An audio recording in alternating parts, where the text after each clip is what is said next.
భారత ప్రధానమంత్రి శ్రీ నరేంద్ర మోడీ గారు తెలంగాణ రాష్ట్ర అభివృద్ధిలో భాగంగా జాతీయ రహదారులు, విద్యుత్ శాఖకు సంబంధించి, రైల్వే శాఖకు సంబంధించి అభివృద్ధి కార్యక్రమాలు ప్రారంభించడానికి, ఈ ప్రాజెక్టులను జాతికి అంకితం చేయడానికి మా ప్రభుత్వం ఏర్పడిన తర్వాత మొట్టమొదటిసారి తెలంగాణ రాష్ట్రం ఆదిలాబాద్కు రావడాన్ని 4 కోట్ల తెలంగాణ ప్రజల తరఫున వారికి అఖండమైన స్వాగతం పలుకుతున్నాం.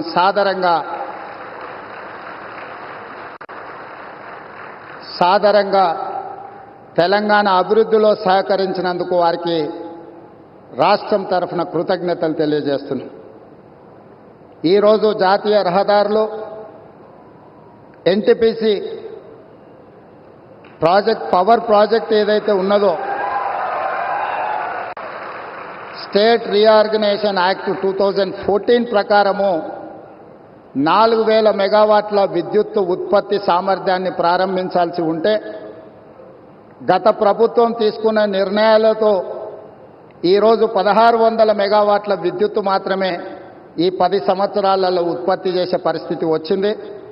నేను ప్రధానమంత్రి గారి సమక్షంలో కేంద్ర మంత్రి కిషన్ రెడ్డి గారు, తెలంగాణ రాష్ట్ర గవర్నర్ తమిళిసై సౌందరరాజన్ గారు, మిత్రుడు స్థానిక ఎంపీ స్వయం బాబురావు గారు, మిత్రుడు ఎమ్మెల్యే స్థానిక శాసనసభ్యులు పాయల శంకర్ గారి సమక్షంలో నేను ఎన్టీపీసీ సంస్థకు నేను చెప్పదలుచుకున్నాను. తెలంగాణ రాష్ట్ర ప్రభుత్వం మిగిలిన 2400 మెగావాట్ల విద్యుత్ ఉత్పత్తికి అన్ని రకాల అనుమతులిచ్చి, రాష్ట్ర ప్రభుత్వం తరఫున ఇవ్వవలసిన అన్ని రకాల అనుమతులను ఇచ్చి, తెలంగాణ రాష్ట్ర పురోగతిలో మీరు ఉత్పత్తి చేసే విద్యుత్తు 85% మా రాష్ట్రానికే ఇవ్వబోతున్నారు. తెలంగాణ రాష్ట్రంలో వెలుగులు నింపబోతున్నారు.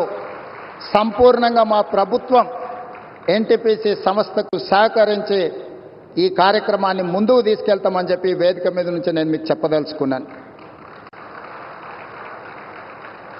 ఎప్పుడైనా రాష్ట్ర కేంద్ర ప్రభుత్వాల మధ్యలో ఘర్షణ వాతావరణం వస్తే అంతిమంగా అది ప్రజలకే నష్టం జరుగుతుంది. రాజకీయాలు ఎన్నికల సమయంలోనే, ఎన్నికలు ముగిసిన తర్వాత విఘ్నులైన ఎన్నికైన ప్రజాప్రతినిధులు కేంద్ర సహకారంతో రాష్ట్రం యొక్క అభివృద్ధి కోసం కృషి చేయాలి తప్ప పదే పదే కేంద్ర ప్రభుత్వంతో ఘర్షణాత్మకమైన వైఖరి తీసుకుంటే రాష్ట్రం అభివృద్ధిలో వెనుకబడుతుంది.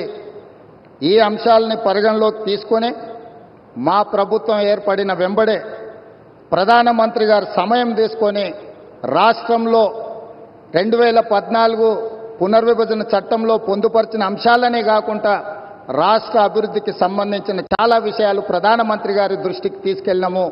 వారు సానుకూలంగా స్పందించి తెలంగాణ రాష్ట్ర అభివృద్ధిలో అత్యంత కీలకమైన స్కైబేస్ కంటోన్మెంట్ ఏరియాలో దాదాపుగా 190 ఎకరాల స్థలాన్ని కేంద్ర ప్రభుత్వం రక్షణ శాఖ మంత్రి ద్వారా ప్రధానమంత్రి గారు రాష్ట్ర ప్రభుత్వానికి బదలాయించారు.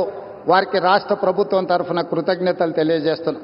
అదేవిధంగా పీయూష్ గోయల్ మంత్రి గారికి కూడా మేము రిప్రజెంట్ చేస్తే టెక్స్టైల్ యూనివర్సిటీని కూడా, టెక్స్టైల్ కాలేజ్ను కూడా ప్రారంభించుకోవడానికి ప్రత్యేకమైన అనుమతులు ఇచ్చిండ్రు ప్రధానమంత్రి గారికి. ఆ విషయంలో కూడా రాష్ట్ర ప్రభుత్వం తరఫున మేము కృతజ్ఞతలు తెలియజేస్తున్నాం.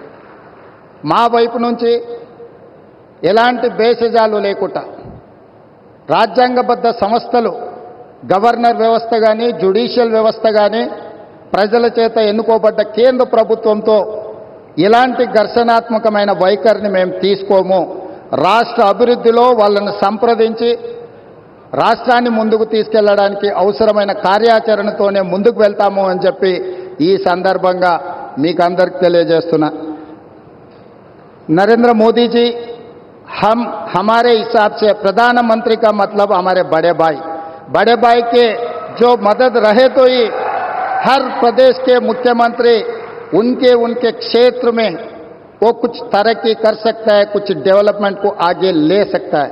इसीलिए मेरा गुजारिश है, इस वक्त तेलंगाना अगर आगे तरक्की करना है, हम भी गुजरात जैसा हम आगे जाना है, तो यहां पर आपकी मदद जरूरी है।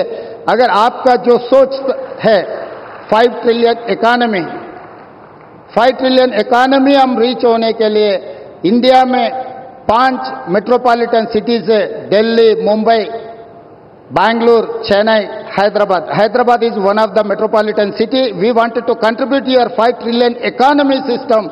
So please do support us in metro rail, in Musi River development, developed Sabarmati River.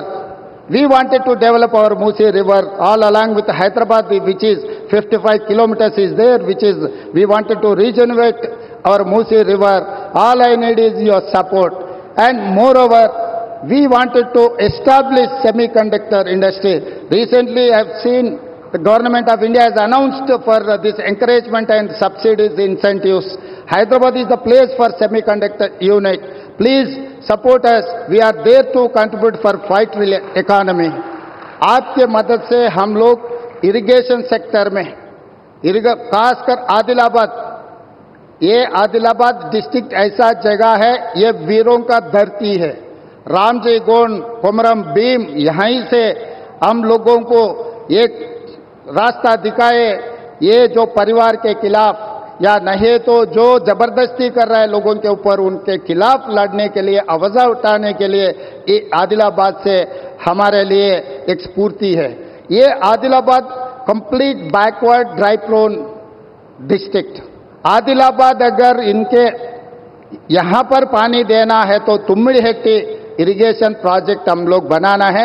Maharashtra से 1850 एकर्स एग्जैक्टली, कोई गांव डूब रहा नहीं, कोई किसी किसान को नुकसान नहीं है। जितना भी लैंड एक्विजिशन में कॉम्पेंसेशन पे करना है, हमारे प्रदेश सरकार तैयार है। आपके तरफ से एक शब्द भी महाराष्ट्र सरकार को आप इशारा दिए तो हमारा तुम्मिडिहेट्टी प्रोजेक्ट यहीं पर हम बना के आदिलाबाद को कुछ कम 1.5 लाख एकड़ ये आदिवासियों को पानी देने के लिए हमको एक मौका मिलेंगे। ऐसे कुछ डेवलपमेंट में आपके मदद हम मांग रहे हैं। आपके आशीर्वाद हमेशा हमारे सरकार के ऊपर, तेलंगाना जनता के ऊपर रहना। आप प्रधानमंत्री खुदा पे अभी पहली बार जब हमारा सरकार बनने के बाद आप आए, आपको रिसीव करने में और तेलंगाना तरक्की में आपके मदद लेने के लिए हम लोग सब इधर हाजिर है। आगे भी केंद्र सरकार से हम कोई रणनीति या नहीं तो हम लड़ना नहीं चाह रहे कि केंद्र और प्रदेश सरकार दोनों के आपस में एक ह्यूमन रिलेशन, एक ट्रांजैक्शनल रिलेशन, ये सब सारे रहे तो हम आगे तरक्की कर सकते। आपके तरफ से जो अभी तक जो मदद मिला है, आगे भी यही मदद रहना बोल के हमारा गुजारिश है। धन्यवाद मित्रों।